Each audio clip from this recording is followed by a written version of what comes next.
2வது பஹல்காம் தாக்குதல். அதுக்கு வந்து பார்த்தீங்கன்னா, நன்றி தெரிவிக்கணும். அது யாருக்குன்னா, மோடி அவர்களுக்கும், ராணுவத்தினருக்கும் வந்து நன்றி தெரிவிக்கணும்னு சொல்றாங்க.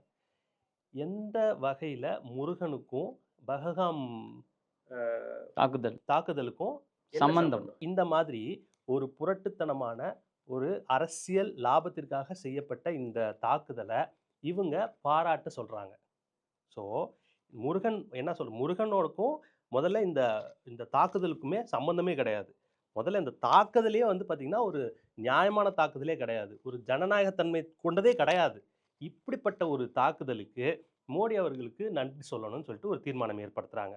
திருப்பரங்குன்றம் மலை முருகனுக்கே சொந்தம் அப்படின்னு சொல்றாங்க. இதுல வந்து டாக்லைன் என்னவா சொல்றாங்க அப்படின்னா, "மலைகளை காப்போம், முருகனை காப்போம்னு" சொல்றாங்க. மலைகளை காப்போம்னு சொல்றாங்கல்ல, அப்போ இந்த மாநாடு ஜூன் மாசம் நடக்குது.